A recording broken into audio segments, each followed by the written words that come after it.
Hey, what's up everybody? I'm Justin with AmericanMuscle.com, and this is going to be my detailed breakdown of the SR Performance Subframe Connectors available for your 1979 to 2004 Mustang. In this video, I plan on talking about the benefits of installing a subframe connector, what you can expect with the SR option from a design and material standpoint, and lastly, we'll cover some of the big points of the installation.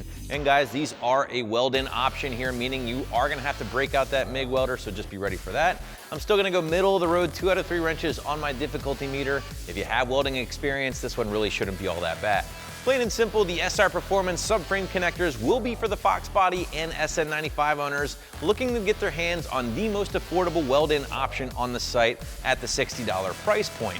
And that will be the biggest draw here when checking these things out compared to other options in the category. Now, a lot of people watching this video might be wondering, do I need to add subframe connectors to my Fox or SN95? And my short answer will always be yes. And that's because, guys, these older unibody cars, it can improve a lot of different areas of your car's performance, but more specifically the handling and the launching, because you are going to be eliminating some of that chassis twist that can be oftentimes problematic here with those older gens. And why is that? Well, these older cars, the Fox Body and the SN95, do feature that unibody construction here, meaning you got a rear subframe and a front subframe, and the only thing tying those things together are the floor pan and rocker panels, and this is your big weak spot for flex or twist. This is even more magnified on cars making big power and trying to launch on a sticky tire. Not only does this hurt your car's performance, but it can possibly even damage your car over time as well. In fact, stress cracks have been known to pop up around the mounting bolts here for the front driver and passenger seat. You even see some stress cracks at the top of the A-pillar on these big power cars. And this is even just sometimes evident by trying to close the doors on these big power cars. Sometimes they just don't line up right, and this is perfectly evident of that chassis flex or twist. So by installing a subframe connector, you're going to be tying both the front and rear subframes together, strengthening the car in the process, and reducing that chassis flex. So now that you know a little bit more about why you might need them, let's break down the SR options here. And in true SR form, these are going to be a budget option in just about every way.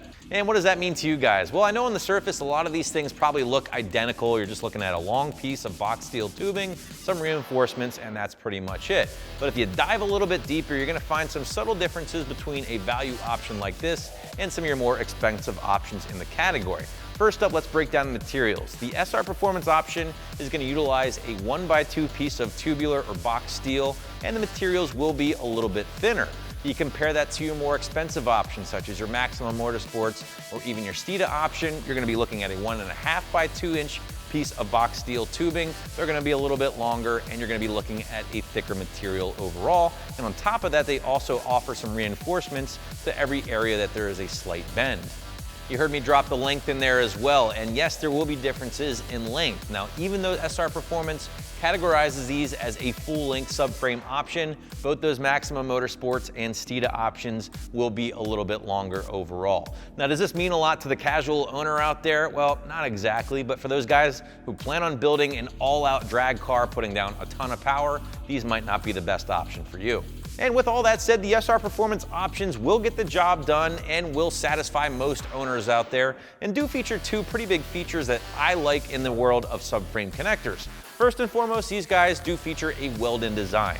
And I don't think anybody's going to argue with me when I say that this will be the superior design over a bolt-in style subframe connector. Yeah, those bolt-in jobs are nice because they're going to be convenient. You're not going to have to break out the welder. However, they're just not going to be as effective when really tying the 2 chassis points together, reducing the chassis flex. Secondly, I do enjoy how SR includes these seat brackets here that do tie into the bolts for the seats underneath the body, of course. Just reinforces a known weak spot in the Fox and SN95 chassis, and that's something you will find with some of the more expensive options on the site as well. The last thing I do enjoy about this is kind of a double-edged sword, or a good and a bad thing, if that makes sense. Just bear with me here. You will find that these things are powder-coated black, and that's important because essentially these are just a mild steel part. They're gonna rust up on you very quick left uncoated. The only caveat to that is that you gotta really just get that coating off wherever they're gonna be welded to get a nice good weld on the thing. So yes, I like how they're powder coated. It's gonna save you a step for spraying it, but at the same time, you're gonna have to knock some of that powder coating off using a wire wheel or something similar just to get a nice good weld to your Mustang. And while we're on the topic of corrosion, there's one thing I would have enjoyed seeing here with the SR options You'll notice the ends are left open, and that's something that you might see with some other options as well. But if you leave those open, you get some water in there, over time you might see some corrosion from the inside out. Some of the more expensive options will include a cap to be tacked onto the end to kind of seal these puppies off. And if I were to buy the SR options, I'd probably just scour the shop for some scrap metal, tack it on the end just to seal them off completely, prevent any corrosion from the inside out. So we're moving right along here, guys. We've talked about why you might want to install a subframe connector on your Fox or SN. We've talked about the construction here of the SR option. We've hammered home the point that these are your affordable option here on the site at just north of the $50 price tag. Now let's get into the installation a little bit further. And as I talked about earlier, guys, obviously there's some welding involved here, so be sure to break out the MIG welder and your helmet for this one. I'm still going 2 out of 3 wrenches on the difficulty meter, maybe a couple of hours from start to finish depending on your level of expertise and your setup. On the other hand, if you've been welding for a long time, you'll probably be able to bang this one out even faster. But either way, getting started, you're gonna wanna eyeball everything underneath the car first, line these guys up, make a few marks on where you want them to go, and then get to work prepping the surface first, using that wire wheel or grinder to prep the actual subframe connector from SR, knocking off that powder coat, and then get underneath the car itself, just knock off all the dirt, grime, or whatever else might be underneath that floor pan.